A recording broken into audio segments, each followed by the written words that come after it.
Exactly that close there, but off Curt Schilling, it's 3-2 Rocks. And then, that is not dandruff. It's not a bad hair day for Mariano Duncan. It's snow. And it affected the Rockies. Walt Weiss lets the Tom Marsh grounder go through him. Then a wild pitch by Darren Holmes, who was awful. 8-6 Phils. Jim Eisenreich, the liner to left. Hojo can't see it through the blizzard. I see a game like this, and I just keep thinking two words. Donner Party. 12-6, your final. Announced attendance, 72,000 plus. Bad news for the Rocks here. The ace reliever, Darren Holmes, pitched 1/3 of an inning, 1 hit, 3 walks, 4 runs, 1 earned. The opener in San Diego, Javi Lopez, the Braves rookie catcher. Javi, a nice day. Not for Andy Benes. Deep to left center field. It's in the gap. No one's going to get this one. McGriff scores 1-0 Braves. Top of the 4th, Dave Justice at the plate. He tries to leg out the ground hit. Watch this. Turned his ankle. Still got him. Let's see if Justice... Sprained it, in fact. He's day-to-day. We're all day-to-day. Jim Riggleman, Padre manager, thinking about maybe doing something else. Selling shoes for a living. Deion Sanders takes Benes over the wall, and it's 2-0 Bravos. All this for Greg Maddux. I know it's opening day, but why pitch Greg Maddux against the Padres? Hold him. Give him some rest. He gets Phil Plantier, you may remember Phil. And he gets a little help from the defense. Fred McGriff, the extension into foul territory, and he makes the play. Braves win 4-1. Braves win, Braves win. Amid all the good news from the rookies, Klesko also homered. Dave Justice, the sprained right ankle, and Tony Gwynn exited with a strained right calf. What, a muddy turf in San Diego or something? Dan? The pregame festivities at Candlestick on Monday included the presentation of Barry Bonds' MVP Award, Dusty Baker's Manager of the Year Award, and Gold Gloves to Bonds, Kurt Manwaring, Robbie Thompson, and Matt Williams. The Giants' quest for an award-winning season in 1994 began with Pittsburgh native John Burkett facing the Pirates. Zane Smith countered for Pittsburgh, and Matt Williams lets this one go into the gap, over the gap. 1-0 Giants. Williams not done. 3rd inning, still 1-0, and Darren Lewis will be at 3rd. Willie McGee will be at 1st. Zane Smith still on the mound. Matt Williams gone. Belts it deep to left field. 3-run homer as we pause for a moment of silence. He added a sac fly, 5 RBIs. Dusty Baker says, let's kiss it goodbye. John Burkett limited the Pirates to 5 hits through 7 innings. Zane has lost his last 9 decisions to the Giants. The Reds held opening day after opening night, and Joe Torre got tossed for complaining about Eric Gregg's breath. Joe Oliver. There's another homer. Off Real Cormier. 4-0 Reds, bottom of the 4th. Davey Johnson, who was tossed from the opening night game, but not the opening day game, watches his team blow a lead. The Cards would tie it on a wild pitch following the Luis Alicea base hit, brought in Zeal and Langford. We win into extra innings. Kevin Mitchell. That one leaves the ballpark in a hurry. Off former Red Rob Murphy, and the Reds win it. Mitchell needs help, a police escort to get to home plate. 5-4 the final in this one. John Smiley, in the 2nd year of that 4-year, $18 million deal, tossed 5 shutout innings before running into a little bit of trouble in the 6th inning. To the Dome for the Expos and the Astros, and 3-3 game in the 12th, men at 1st and 2nd, and here comes Mitch. Uncorks the wild pitch. 1 batter later, bases are loaded, and Mitch brings in the go-ahead run, 4-3 Expos, and then 5-3 Expos. Mitch, qu'est-ce que c'est? The Astros rally. Bottom of the 12th, down 5-4. Men at 1st and 2nd. Ken Caminiti hit a bullet. Steve Finley will score to tie it. The question is, can Jeff Bagwell come around for the game winner? No throw. No problem. Astros win it by the final of 6-5. 15 of the 34 pitches Mitch threw were called balls. This was Houston's first opening day win since 1989. Mitch has trouble with them Canadian teams. Now the first edition of the new TV show about the Yankees, The X-Files. Is ex-Astro, ex-Xavier Hernandez their bullpen savior, or will Buck Showalter have to ex-Zoom Jeff Reardon or Steve Howe to close out games in the Bronx? Or perhaps try Joe D. Had some good motion on his knuckleball. 58 years to the month since they bought him from the San Francisco Seals. I call it a strike. It's the American League. To the 3rd inning, bases full. Boggs and Tarnable over at 1st. And against Kevin Brown, Paul O'Neill off the end of the bat, and that one is not going to get caught. Boggs and Mattingly score. New signs behind home plate at Yankee Stadium. Shame on you, George. Shame on you, George. Is that George? Danny Tartabull looking marvelous. We had the plastic surgery over the winter. The blast to left center. Nobody's going to get this one. Nearly to the tree in the bullpen. The Yanks win 5-3. Guess who got the save? That's right, the man who was not going to be the closer as of last week. Xavier Hernandez. Don't rush out and get him in the rotisserie league quite yet, says Showalter. It was a situation decision. It was a situation, please. Tomorrow it could be Hernandez first and then Wickman. Key is now 5-0 lifetime on opening day. Baltimore, Chan Ho Park at Camden Yards. George Brett looks like an exec. First year in retirement. Brian McRae, meanwhile, looks like a center fielder. Check this dive out. Robs Devereaux. Great catch. Umpire was out there, too. Mike Mussina torched all spring. Hoyle sets out outside. Forget it, Greg Gagne. Mussina looked sharp. 8 innings pitched, 1 earned run, and 2 hits. The O's got all the offense they needed. Bottom 7th, it's Rafael Palmeiro. He struggled during the spring. Off Billy Brewer. No relation to Bernie Brewer. Palmeiro goes Camden Yards, and gets the curtain call. In fact, every Orioles starter got a safety save Sabo. Palmeiro homered. Mussina, who got garroted all spring, said it was the best he'd felt in a long time, and that is Lee Smith's 4th opening day save. At Fenway, yes, it's Nancy Kerrigan for the first pitch for the Red Sox game, and here are the scores. 5-3, 5-3, 5-5, 5-7. A terrible score from the Chinese judge. Get him out of here. Rocket Clemens was on fire early, got Whitaker, got Davis. Yes, the Tigers did buy the old Indians uniforms for use in this game, but the trouble started top 5. Mickey Tettleton rips it to right into the corner. There comes Fryman. We're tied at 5. Then they walk Gibson. Then Trammell comes up. He hits the ball. Otis Nixon gets the glove on it, but not quite. Tettleton scores. Gibson scores. Tigers lead 7-5. Clemens gave up 8 earned in 4 2/3. Sox were not dead, though. Bottom of the 8th, 2 on, 2 out. Billy Hatcher rips it down the line. Cooper scores. Vallotton scores. We're tied at 8. Then Storm Davis. Uh-oh. That's Tiger midseason relief pitching form right there. Off Tettleton's glove. Sparky, he doesn't like the hats either. Red Sox win 9-8. Clemens was 4-0 in spring training. Not today. Leslie Sterling made her public announcing debut, replacing the late Sherm Feller, who passed away in the offseason. Quite a change for Red Sox fans, indeed. I did a double take when I saw those Tiger uniforms. I thought it was the Indians. That's it, the Indians, the old uniform. Why change the Tiger jumper? We're up by 3, 73-70. President Clinton likes it, of course, because Arkansas wins its first ever national championship. The final count, 76-72. Well, in baseball, slugger Darryl Strawberry is headed for a treatment center for a drug problem. The Los Angeles Dodgers announced Monday evening. Strawberry was AWOL during Sunday's final exhibition game between the Dodgers and California Angels. On Monday, the 32-year-old met with team officials admitting his addiction, at which time the Dodgers placed him on the disabled list. Now, L.A. opens the season at home Tuesday against the Marlins. Rookie Henry Rodriguez will take Strawberry's place in right field. For more on this, plus the complete NCAA story, join Nick Charles and me on Sports Late Night, coming your way at 2:30 Eastern, 11:30 Pacific. Catherine? Look forward to it. Thank you, Larry. Today's opening day brought with it 125 years of baseball tradition. But while much of the national pastime is the same, times do change. This year, there's a new rule in the Major League, and not everyone's happy about it. CNN's Gary Tuckman explains. What is it about baseball that brings one of its greatest and shyest players ever, Joe DiMaggio, to throw out the first ball at the New York Yankees opener? Well, it's the same thing that brings the President of the United States out to the Cleveland Indians' new ballpark. And it's the same thing that brings the First Lady to the Chicago Cubs' Wrigley Field. What it is tradition. There's no sport with more tradition than baseball. And on opening day, winter is truly over. But this year, there's a change in the national pastime that traditionalists say is upsetting whatever purity the game had left. The people upstairs running the game now and the television industry are going for the quick fix. What has baseball done? For the first time, a team that comes in second place can now do what the Toronto Blue Jays did last year, win the World Series. The National and American Leagues now have 3 divisions each, and 1 second-place wildcard team in each league will now make it to the playoffs. I think come September, you'll see that there's greater interest and greater enthusiasm in more cities. And that's the reason for doing it. There's a little more cynicism from some people, including baseball legends. I guess the idea is, for one reason, I guess to keep it going on as long as they can, so the till rings. Indeed, it's not a stretch to surmise that baseball owners hope to make more money from this setup. But I think everybody's going to enjoy the three-divisional play. Sure, the traditionalists won't, but things change, and we have to change, too.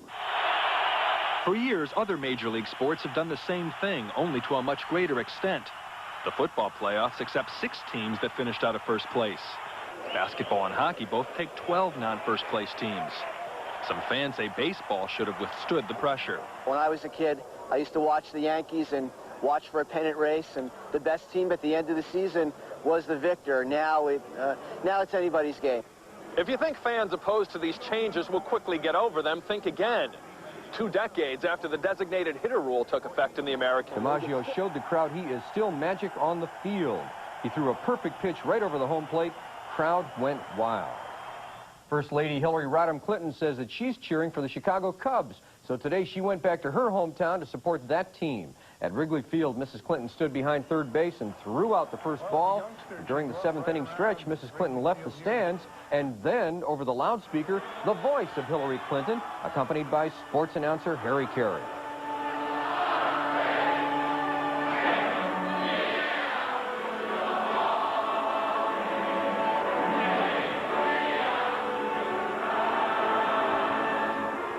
President Clinton didn't do any singing, but he did have a good time at the Indians game in Cleveland today. Mr. Clinton is a left-handed pitcher. He got the ball over the plate, although it was a little high, and the fans cheered anyway. Their applause heard throughout Jacobs Field. That's Cleveland's brand new stadium. The people of Cleveland paid for their new stadium with local tax dollars. Here in the Bay Area, it's estimated that a new Giants ballpark could cost about $155 million. Are the people of San Francisco willing to foot the bill? Tonight, Jeffrey Schaub takes a look. Jacobs Field, Cleveland, Ohio, the Indians' new cozy baseball stadium that officially opened up for business today on this first day of baseball. Built not with corporate money, but a sales tax imposed on communities all around the Cleveland area. Would such an idea work here to build a new ballpark for the Giants? I don't think a tax would work, even in the Bay Area, the way it did in Cleveland, because San Jose has already had a vote in June of 1992 saying they absolutely refuse to be taxed to build a ballpark. Not only did San Jose voters oppose a tax, thereby preventing the team from moving there, San Francisco voters twice voted down ballot measures to build a ballpark using public money. Regional experts say it's almost impossible to get a region-wide tax passed in the Bay Area, especially during a recession. Then what of the much heralded plans for a new Giants ballpark? Right now, we want to focus on Candlestick. Long term, sure, we'd like to have a new ballpark, but until we have the right plan, the right site, the right financing in place, we're going to put our focus on Candlestick. Behind the scenes, city officials continue studying corporate financing of a ballpark in downtown that could someday look like this. But they're just studying, they say. This is one of the sites that the Giants and the city seems to like. It's Rincon Hill between 1st and 2nd Street. What they like about it is that it's close to downtown businesses within walking distance, and it's close to Muni and BART and a proposed new downtown railroad station. The city and the Giants are also considering 7th and Townsend Streets as a site, along with China Basin near the bay. But that's all they're doing, considering. That while Cleveland and Texas and Chicago and Baltimore bask in the glory of brand new, already built, state-of-the-art ballparks. No, it's not Bush League, but it is owned by a guy named Bush, and as one Clinton aide suggested, the invitation must have got lost in the mail. Bill Clinton doing his best Bill Lee imitation, little lollipop curve that falls over for a strike, and the Prez was witnessing history. Randy Johnson, a no-hitter into the 8th. Sandy Alomar ruins history. The single to right. It unraveled Johnson. Runners at 2nd and 3rd. Manny Ramirez deep to left, and this one off the mini green monster. It scores Candy Maldonado and Alomar, and this game is tied at 2. Bottom of the 11th, tied at 3. Wayne Kirby goes the other way. It scores Eddie Murray, and the Indians celebrate a 4-3 victory. Key to the game, getting that first hit. Kirby said, once we got Johnson out of the game, we felt relieved, and we got busy. Top 4 of the Tribe order had no success. Lofton, Vizquel, Baerga, Bell, 1 for 17.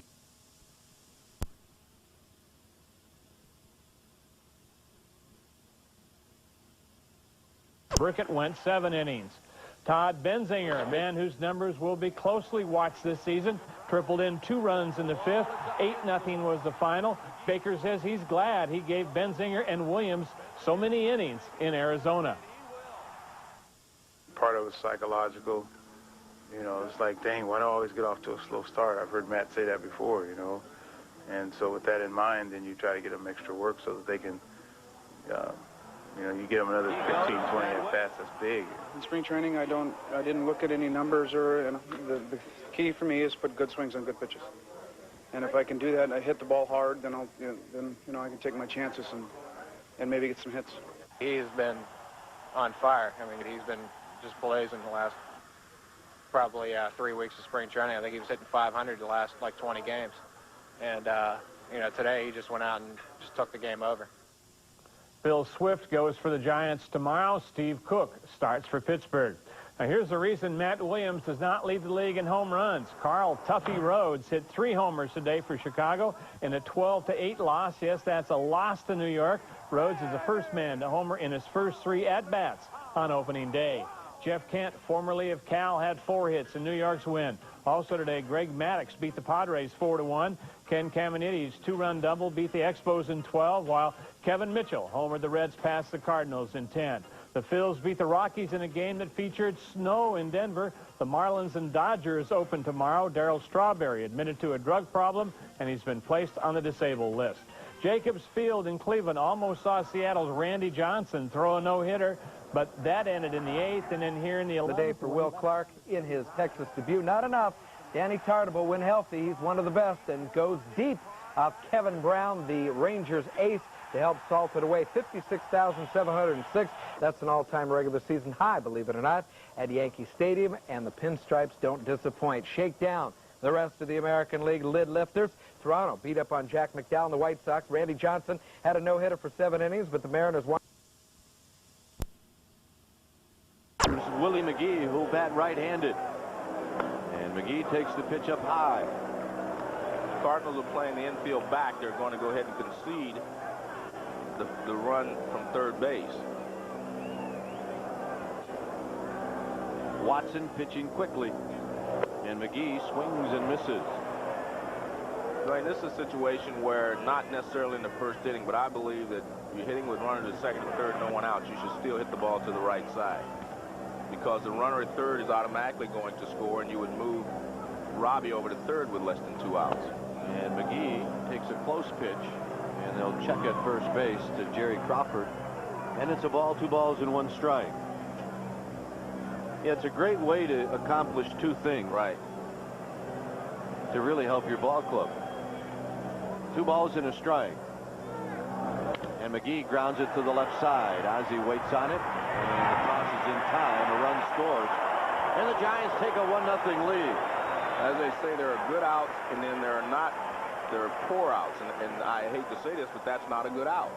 If he hits that same ground ball to the second baseman, then Robbie's at third now with 1 down where he could score on a fly ball. Obviously, he did the job of getting Lewis in, which is part of your job.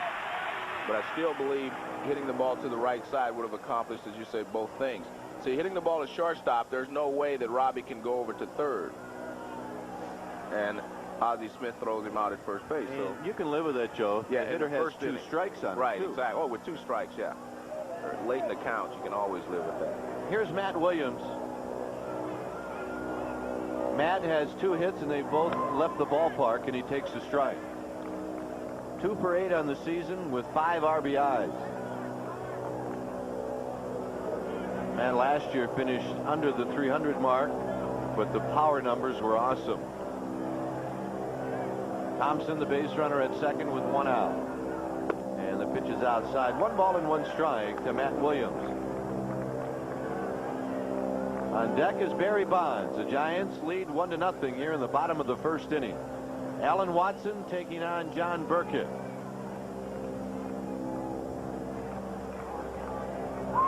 And the pitch is inside to Matt Williams. And that's a pretty good pitch thrown by Watson. It may not be a strike, but it indicates to the right-handed hitters that Watson will come in with the fastball. Well, he's showing them that he has a good enough fastball that they have to respect the inside part of the plate because he can pop it in there. And that sets up the fact that he can tail the fastball away, because left-handers' balls naturally tail away from the right-handed hitter.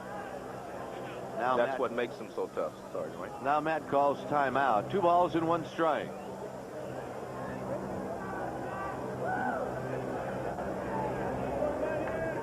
Ball appears to be carrying extremely well this afternoon at Candlestick, and a swing and a miss, and it's 2-2. And there's a good fastball, good high fastball this time to Matt Williams. Take a look at this. You'll see that Matt's a little late on it. Fastball right by him, up. Good pitch right there. We have not seen the changeup that you talked about, but we've seen very good pop on the fastball. 2 balls, 2 strikes. And that's up high, and now it's a full count.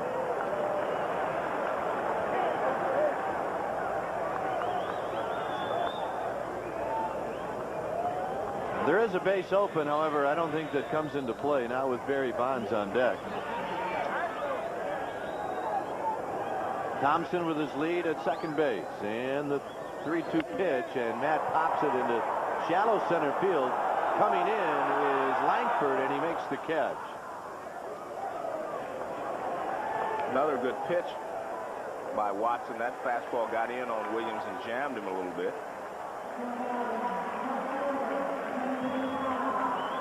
And here's Barry Bonds.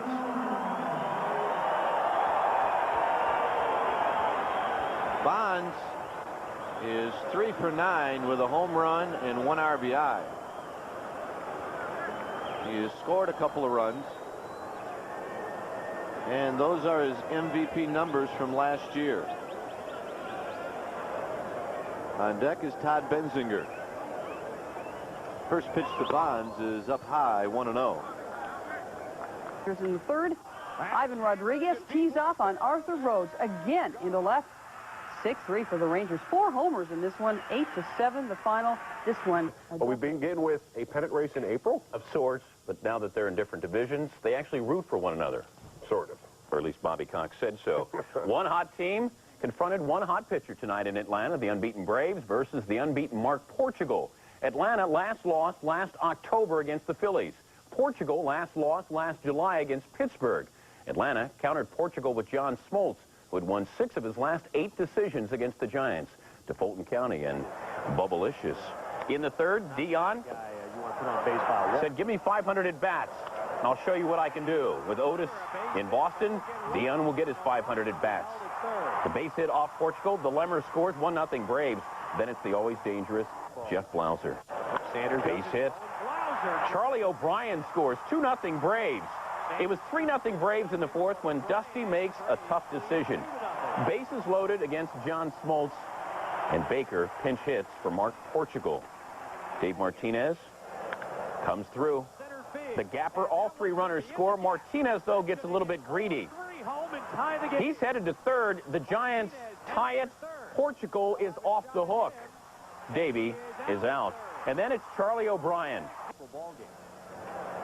He's not going to see too much action with Javi Lopez, but he does tonight, paying big dividends. 2 runs come in, Braves up 5-3.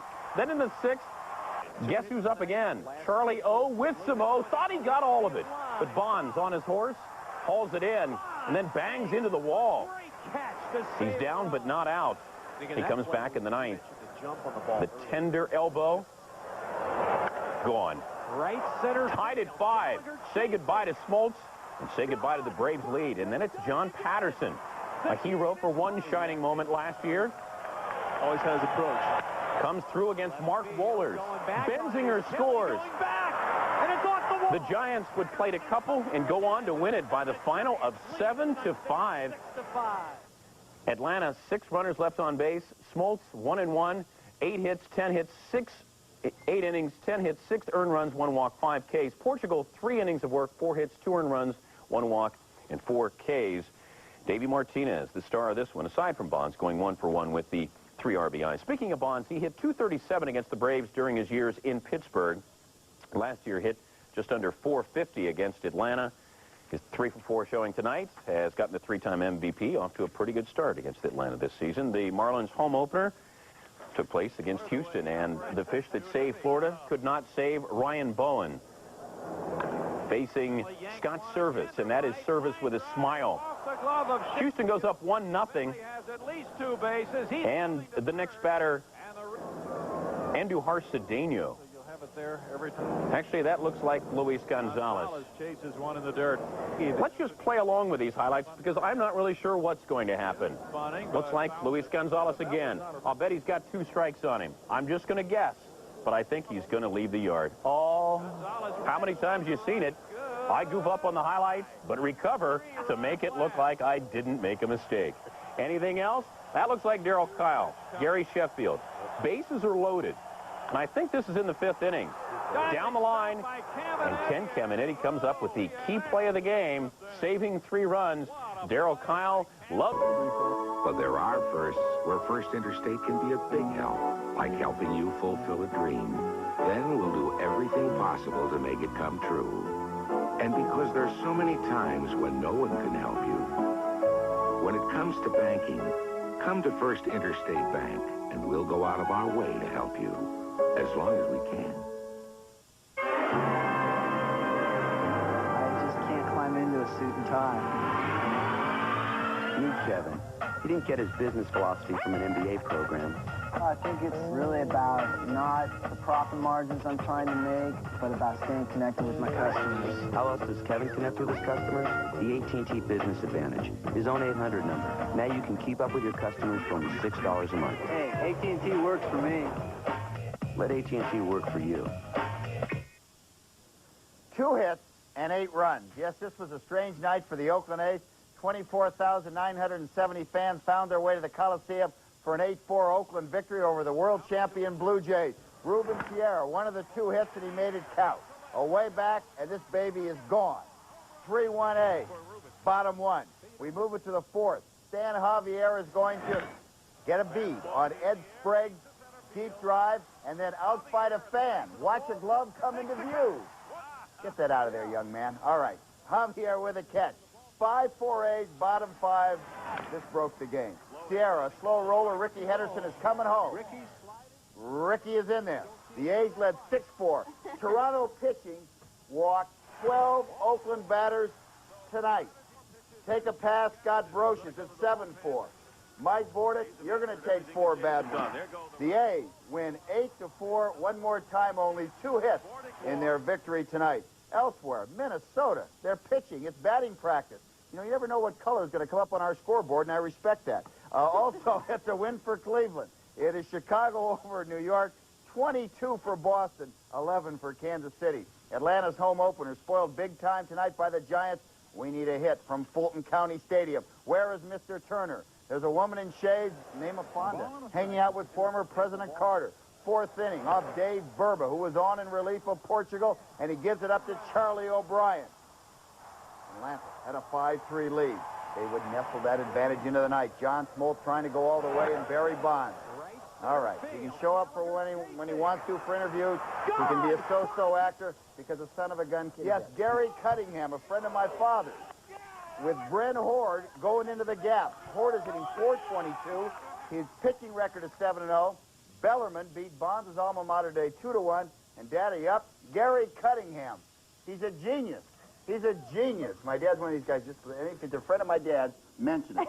Gary Cunningham, he's a genius. Nothing magical about the Lakers tonight. Golden State jumped out early and never buckled to the once fabulous Forum. Thanks for his pass here to Gatling. He had 21, but later was ejected for fighting with James Worthy.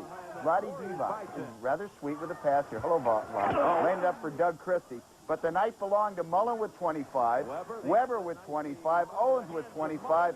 Mullen pulls up. You get a good look. For Jose Rijo, and then Tony Fernandez.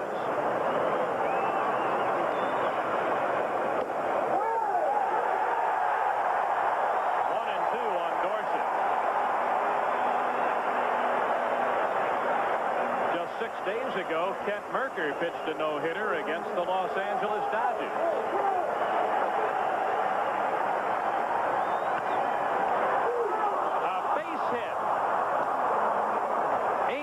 Of no-hit ball, 7 1/3 of perfect baseball, and the Reds had their first hit. Pedro Martinez gets a standing ovation.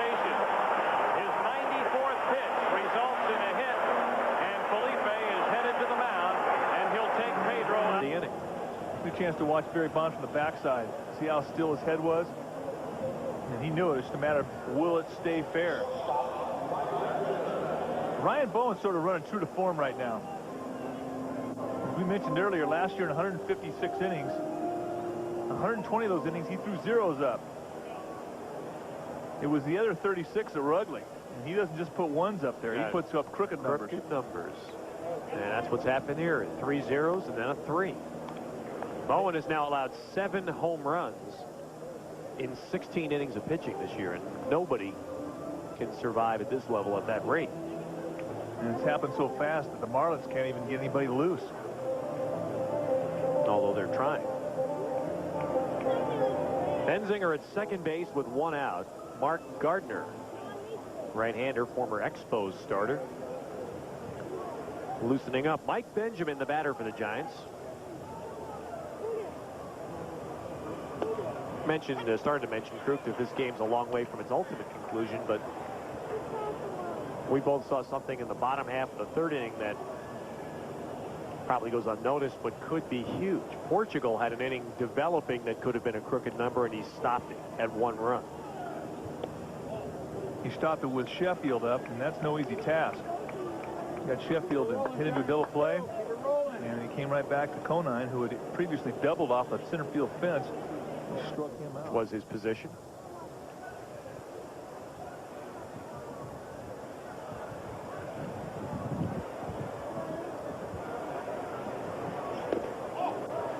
Two 2-0 to McGee. You're talking about Ryan Bowen. If he's allowed to spend a lot of time around Marcel Latchman, he will develop. This guy's a good athlete with a good arm, and he's not that far off from putting all the pieces of the puzzle together. Does he need a 3rd pitch? He needs his 3rd pitch. He needs a little softer breaking ball. We talked about that last night. Something he can have a little more command of when he has to come over the plate behind the count. That'll move Thompson to 3rd, but the Marlins get McGee for the 2nd out. There's really no way, Kruk, is there, that a pitcher, starting pitcher, can last with just 2 pitches? Unless it would have to be extraordinary. Well, you know, Nolan Ryan did it for a long time. It wasn't until he got to about 37, 38 years old that he really learned how to pitch. He started sinking the ball then. He started throwing the changeup, and at that point, it was unfair. That's how good his 2 pitches were, his fastball and curveball. But it's just very rare that you see a guy has that. Usually, by the 3rd at bat, the hitters are on your fastball, and they are familiar with your breaking ball. He learned how to pitch from Mike Scott? Well, your implications are pretty nasty right there. No. Ooh, Williams spinning away. Mike Scott, the Houston Astros pitcher who was accused of scuffing the baseball, was a teammate with Nolan Ryan. This was a pitch. That's a good pitch to get a guy off the plate, actually. It wasn't up around his face. And hitters tell you that's a fair one. You may have thought that Matt Williams was diving out there. In his first 2 at-bats, he's had singles on breaking balls. 1-1 now to Williams. Matt, 2 singles tonight. Scored a run.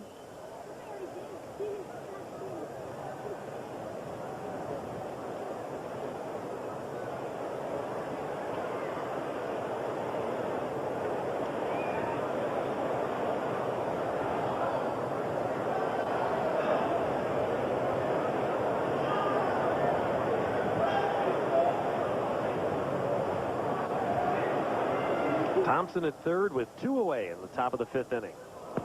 Air mails, and that was so wild that Thompson could not score. Well, we talked about his command of a 3rd speed. Now, that was an attempt to throw a changeup. It's a 1-1 count, and you see he hasn't quite learned it yet. Boy, if you watch that again in the motion, it almost looked like you could see him physically jamming the ball back into his hand, Kruk, as he was winding up. Well, that's what he did. You can see the grip is choked in. Yeah. He's trying to throw the changeup on a choke grip, and that's a pitch that if you get it away from your fingertips, you lose control of it, and you have a tendency to push the ball rather than get the wrist snap that you have on your fastball. And that wrist snap is what sets up the deceptive arm speed, which again sets up the changeup. Well, that one he pushed up there, and he almost threw it out of the stadium. Well, he got a break. The ball, there's not a lot of room behind home plate here, and the ball hit the padded part of that wall there on a fly and carried right back to Santiago.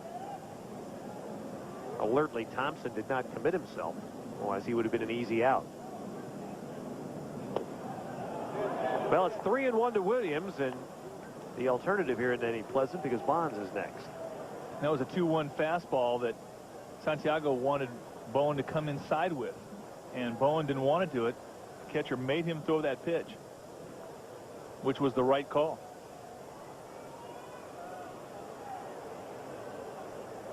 Now he signals for a fastball away. And Matt Williams delivers. Well, that is a welcome sight for the Giants. A 2-out run-scoring hit. There haven't been many of those so far this year. That was a part of the game the Giants absolutely excelled at last year. A good sign of things to come. Williams' third hit today, his 10th run batted in of the season. And it also brings to bat Barry Bonds. John Burkett will pitch Tuesday afternoon against Denis Boucher.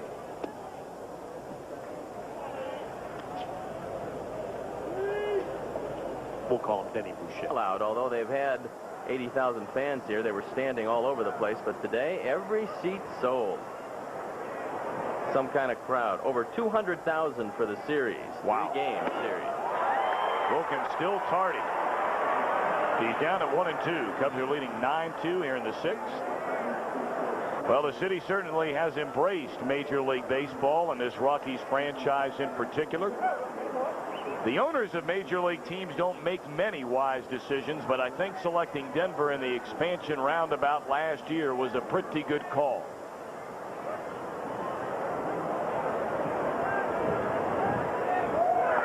Threw well over $4.5 million last year. And they have expanded the original seating over at their new stadium, Coors Field, next year was supposed to be 43,000. It's going to be 50,100 when all is said and done. So they won't have days like today in terms of just pure numbers. But I can guarantee you, first 2 or 3 years of that ballpark, they will sell out every night. Right now they're having one big problem, Tommy, and it's a problem every team would love to have, and that's where to cut off the season tickets. They want to have some tickets available for Tom Rathman in San Francisco. You see Bryant Young, William Floyd. Let's move down to round number 2. 53 overall, Kevin Mitchell, a linebacker from Syracuse. Number 62, Tyrone Drakeford, defensive back from Virginia Tech. How about the Raiders? Rob Frederickson, 22nd pick in round 1, linebacker, Michigan State. Everybody said the Raiders needed a running back. They did not address their needs early. James Folston, linebacker, Northeast Louisiana, goes in round number 2. Local selection, Jameer Miller, grew up in McReynolds, go in the distance, 30,691 in the park. We move it to the 6th inning, and Jeff Reed is going to make the play of the day off the bat of McReynolds, and here is brilliant play by Jeff Reed, giving Manwaring the day off. We go bottom 6, 2-0 Mets. Saberhagen is cruising when Benzinger, on his way to a 3-for-4 day, brings home Darren Lewis. Benzinger and Willie McGee switch places in the order today. Matt Williams on the next pitch. It's gone. A 3-run job. 3-2 Giants. And Dallas Green semi-battered on a blowy day at Candlestick. 4-2 Giants, and Jackson to finish it off. San Francisco on top of the New York Mets. The only discouraging news today is Willie McGee, our guest, had to leave the game in the middle of the action. Willie with a rib cage injury? Yes. I just felt a sharp knife-like pain in my side, and I've had it, several times in the past. So it's something that I thought I should just, shut it down and get out of there before I injure it even worse and miss weeks. All right, so you are a guest in pain tonight. So if Willie doesn't laugh at any of the material too hard, it's just because he doesn't want to aggravate the rib cage. Hey, we wanted to have you on because you don't do a lot of this stuff. You're not a self-promoter, for lack of a better term. What do you think? Why, Willie, do you kind of take, I don't want to say a step back from the media, but you're not up front saying, listen to me? Well, because I think my job is to be a ball player, and I think I have to do whatever it takes for me to be the best ball player that I can be. And I think by my thing is the less talking I do, the less I have to do. And I'm just not real comfortable with all media, you know, because I don't. I've had some bad situations in the past, you know, you trust them, and then you tell them something and it comes out differently in the paper. And you have been burned then? Well, to a point, I'd say every athlete is going to be burned, but some can deal with it better than others. And the type of person I am, I don't believe in that. I believe that a person should be, you know, be of his word and be just as truthful as I'm going to be with them. You know, if you're going to say something bad, say it. If I do bad, say that, you know. But it seems like sometimes that it gets personal, you know. So. All right, fair enough. Let's take a look at Willie in action as we read off some of his honors. Only Barry Bonds more decorated on the Giants than Willie McGee. 4 times an All-Star selection, 3 Gold Gloves, 2 National League batting championships, and an MVP award in '85. Came into this season hitting .299. Over the last 10 years, a career average of 300. Only 8 players in baseball can make that claim. And you know about Willie, a world champion there with the Cardinals. Had a quick time with the Oakland A's. They're against the Giants in 1989, and then the quick hop over the previous season. More pressure, though, playing in your hometown. You are from, grew up in Richmond, now live in Hercules, and when you've got all the pals out to see you, mom and dad in attendance, a little more pressure than maybe playing in St. Louis. Not really. I thought it would be, but I'd much rather play at home later in my career as I am than I would early in my career, because early in your career, you know, everybody is still fresh on the thought that you're in the big leagues and, you know, hyped up. But as you get older, everybody's going their way. Guys are married, guys are in jail, guys are dead, you know, whatever. So, you know, it's not to be funny. How many friends are dead? I don't know. I guess that sounded good. But just to say, just kidding. But so I'd much rather end it, you know, later on in my career, because it's like in playing in San Francisco, you have the weather is kind of chilly, so you don't really have that many ticket requests as I thought I would. Really? That's right, huh? People don't want to sit at candlestick no matter what Willie's doing. Let's go back to the early days. Was there somebody you idolized growing up in Richmond? You said, boy, I want to be like this man? Well, I recall one day, my father, we was watching TV, and there was a ball game on, and I asked him, I said, Pops, do they get paid for that? And he said, yeah. And I said, well, I want to be a ball player. And I mean, I was real little then. Yeah. So it was just coincidental that it worked out like that. Yeah. And then Diablo Valley Junior College, and you guys won a national title one summer. What was that? State championship. I think it was 76. I'm not positive, but it was 76. But that was just, it was an awesome year. And from then on, I went on to the Yankees organization, and we won a couple pennants there. So I've been fortunate, you know, on a lot of teams in minor leagues, little league, all the way up to be in winning situations. I'm talking to you for a few minutes. You're big on the honesty thing, though, huh? I mean, you don't suffer anybody telling you one thing on Friday, another thing on Saturday. Oh, no way. Yeah. I mean, I can't. I despise it. I mean, always been this way? Yes. I mean, I was raised like that. You know, my parents are religious. You know, I got a religious upbringing, and it's just you're more comfortable being around real people. Your dad's a minister? No, he's a deacon. Deacon. Yeah. So what's the difference? Help me out. I mean, he doesn't give a good speech then? A deacon counts the money. So he counts the money in the church. Okay. But, that type of deal, and you know, says certain prayers, this type of stuff. Okay. But he's a good man, real good man. I love him. Let's deal with a couple of the criticisms you always hear on Willie McGee.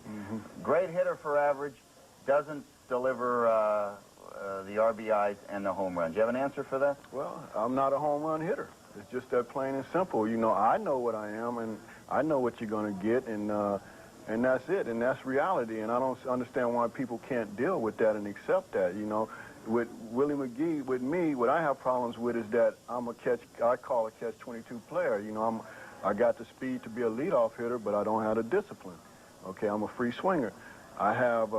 Has a manager ever said to you, hey, Willie, be a little more disciplined? Oh, yeah. In my early days in St. Louis, you have certain people come up to you, or you get influenced by people on radio shows. He swings at the first pitch enough.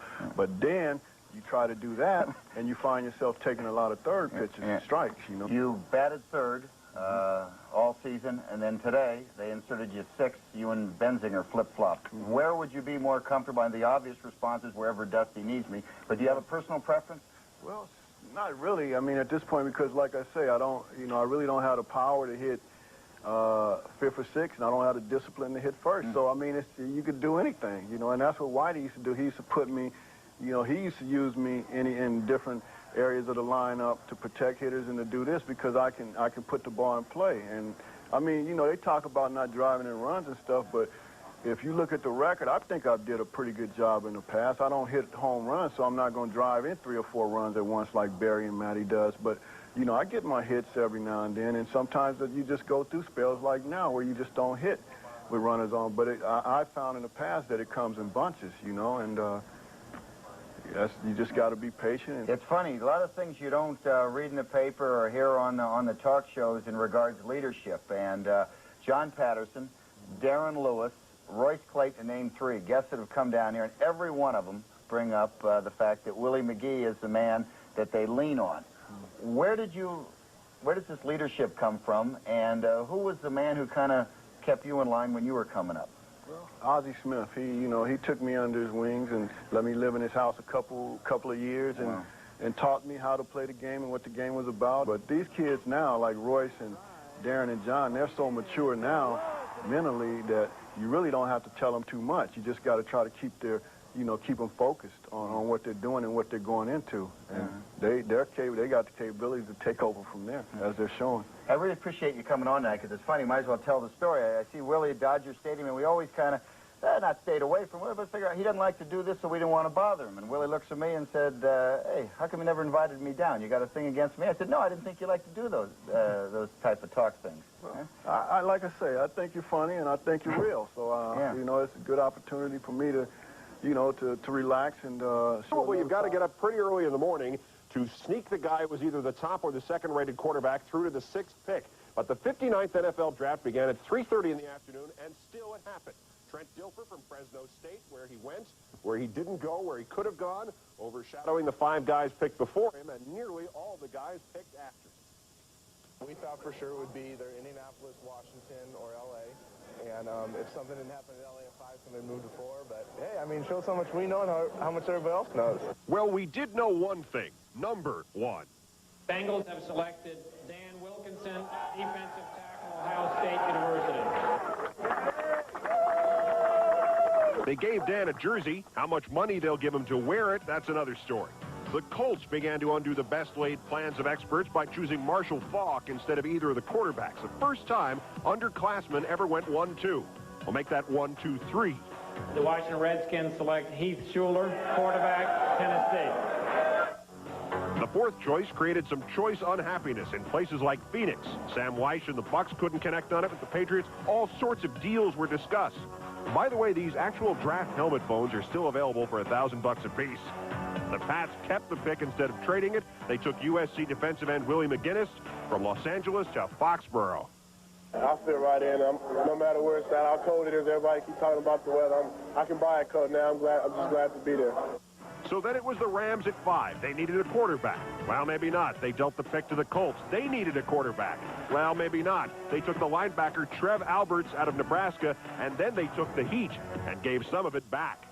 But to pass up a Trent Dilfer when all you have is Jim Harbaugh, give me a break. That's why the Colts are picking 2nd every year in the draft, not battling for the Super Bowl like other clubs in the National Football League. Who in the hell is Mel Kiper, in a way? I mean, here's a guy that criticizes everybody, whoever they take. He's got the answers to who you should take and who you shouldn't take. He tells you about your team. He tells us about the Rams. He tells us about Tampa and everything else. And he's, in my knowledge of him, he's never ever put on a jockstrap. He's never been a player. He's never been a coach. He's never been a scout. He's never been an administrator. And all of a sudden, he's an expert. I'm secure in my position. Obviously, Bill Tobin is not very secure in his position to have a response like that. I have a right to my opinion. He has a right to his. This is amazing, huh? I knew it'd be exciting, but not this exciting. Yeah. And it would get more exciting for Dilfer. The writing was on the wall in Tampa. One of the top 2 quarterbacks slips to 6th. Trent Dilfer of the Tampa Bay Buccaneers. And then it was all defense all the time. The Niners traded up to take defensive tackle Bryant Young of Notre Dame. The Seahawks ordered up a Sam Adams, the defensive end out of Texas A&M. Antonio Langham, DB Alabama, goes in the 9 spot to the Cleveland Browns. The Arizona, formerly Phoenix, formerly St. Louis, formerly Chicago Cardinals took Jameer Miller, the linebacker from UCLA. Alcorn State linebacker John Theory, 11th to the Bears, who it turned out had not employed Jimmy Johnson as a draft day consultant, thus denying us the chance to hear Alcorn State Braves. The linemen and defensive backs would be interrupted only by Charles Johnson of Colorado, going to the Steelers at 17, and the elegant wide receiver Johnny Morton going to the Lions to form a USC alumni tandem with Rodney Peete. The rounds running saga. Jerry Jones did not trade Alvin Harper, did not trade up till just before the 23rd pick. The Pokes wound up there with Shante Carver, defensive end from Arizona State. And there was another pick in the first round. Which of the expansion teams gets to choose first next year? The commissioner would not pull the coin out of Jerry Richardson's ear. It's the Carolinas.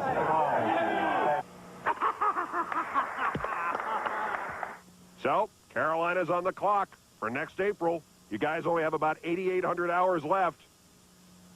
Looking still further ahead, the Vikings traded Chris Dolman to the Falcons for a number 2 in this draft and a number 1 next year. The Falcons then replaced that first-rounder next year by getting Denver's in a package that netted the Broncos wide receiver Mike Pritchard. And by the way, that coin they flipped for the first choice next year, it's now available on our special toll-free number. Dan. Operators are standing by. The tightest NBA scoring race in the last 16 years was decided on Sunday night on opposite coast. David Robinson was in Los Angeles to face the Clippers, while Shaq was in Orlando to host the Nets. Robinson began his night trailing O'Neal by 5/100ths of a point. Back in 1978, George Gervin led David Thompson by 7/100ths of a point heading into their final games. Gervin went into his knowing Thompson had just scored 73 points. The Iceman needed 58 to claim the title. He responded with 63. First to David's night. And how many times can you say, Admiral? Admiral. 18 points. Admiral. He had 24 at halftime. Admiral. 19 in the third. So he had 43 points after 3. Admiral again for 3. 1 of 2 threes on the night. Admiral, 18 of 25 from the line. John Lucas told his team to foul the Clippers so David would get more opportunities to score. David did. Admiral, 71 points, a few hugs from his teammates. Not a bad night. Bob Weiss even said, we were double teaming him, we were triple teaming him. This game should have been played in Hershey, Pennsylvania. The Clippers should have been embarrassed by their laydown efforts, but then this is the same team that coughed up 150 points to Seattle a little over a week and a half ago. Following the game, David spoke about staying in a blowout. No mixed feelings at all. Last time I gave him a break at home, I came out of the game early, told him I didn't want to break the record, and this time I stayed in there, so I don't feel bad about it. How big was David's night? His total ties him for 5th on the all-time single-game list. He joins Wilt, Elgin Baylor, and David Thompson as the only players to top the 70-point plateau in a game. So Shaq needed a trip to Bountiful. He wasn't sure how many points he needed when he started the game, but he knew that David was El Fuego. Shaq doing his work inside early, but not often. 9 points after 1 for the Diesel, which many needed 59 more. Second quarter, the gritty, gutty Scotty Skiles finds Shaq for the alley-oop. Shaq had 16, 52 away from David. Would Shaq go quietly into the night? No. Third quarter, Shaq, the leaning lay-in. O'Neal finished the third with 22, leaving him 46 back. The driving slam off the feed from Donald Royal. The Diesel would end up 36 short of the Admiral's night. Shaq had bigger things on his mind, like the Pacers in the opening round of the playoffs. This was Shaq's 7th 20-point, 20-rebound game of the year. He said, if I get the scoring title, I get it. I'm not going to go out of my way to do so. Here are the final numbers in the scoring race after witnessing David's performance. Dominique Wilkins, who was an innocent bystander of sorts tonight for the Clippers, felt the game probably got the Admiral the MVP. On the diamond, with the Blue Jays back for more and the Orioles reloaded with free agents, the Red Sox were considered at best wild card wannabes. But 3 weeks into the season, the Old Town team was tied for first and sending one of the major's best young pitchers to the mound against the Angels. At Fenway Park, Butch Hobson's going to relax and let Scott take over. No, not George Scott. Scott Cooper. Although it was Boomer Scott Day at Fenway. And Scott moves one deep to right. Tim Salmon, he leads. He's back. He didn't get it. We're tied at 4. Top of the 5th then. Salmon is up, and turnabout is unfair play. The 0-1 takes the pitch from Aaron Seeley and rips it down the third baseline, but Cooper makes a great stop. They're not going to get him. He's out. Ninth inning, Damian Easley up, and an omen of things to come. Robbed by Scott Fletcher. It was Scott Day. He gets the standing ovation. The Sox win 5-4, first time in his 22 starts. Seeley's given up more than 3 runs in a game, and this was the second day in a row that the Angels used in a pinch-hitting role only Vincent Boo Jackson. So the Jays had to beat the Twins to stay tied with Boston. 2-time defending World Series champs played this line like an exhibition game. Scott Leyes hit the easy fly ball in the second. Not that easy for Joe Carter. It's that thumb, I think. Leyes would get the third on this and would score on a ground out. We're not even in the Humphrey dunk. In the fourth, no outs. Watch Herbeck break for third. Alex Gonzalez didn't pay any attention to him. Herbeck gets the third and would score on a sac fly. And then in the 7th inning, some very, very bad baseball. Matt Walbeck laces a double to right field. Scott Leyes will come around to score. There's a throw to the plate. All right, you throw to the plate in that situation, but then Pat Borders decides to try to get Walbeck at second. The problem is Rich Becker was on third. He trotted home easily. 7-3 your final. The Blue Jays are now a game behind the Red Sox. What about Alex Cole? His first home run ever comes in his 1,322nd at bat, but the ball is not juiced. White Sox were up by 1 in the Centrals. They hosted Detroit. Elias Sparky looking to the outfield because the Sox have already gotten back-to-back homers from Franco and Ventura. End of the 8th, 6-4 Tigers. There's Franco again, 2nd of the day, 7th of the year, and then Ventura again, back-to-back, second time in a week. The ball is not juiced. Top of the 6th, tied at 6, though. Cecil Fielder against Roberto Hernandez right through the old wickets. They call it the wickets because that's what it feels like. Tony Phillips scores the Tigers lead and wins 7-6. So with Naring and Vaughn doing the double back-to-back thing on Tuesday, that means in 6 days, we got back-to-backs. Dan. To the National League, Atlanta's 4-game losing streak didn't have Pittsburgh's Jim Leyland reaching for his hanky.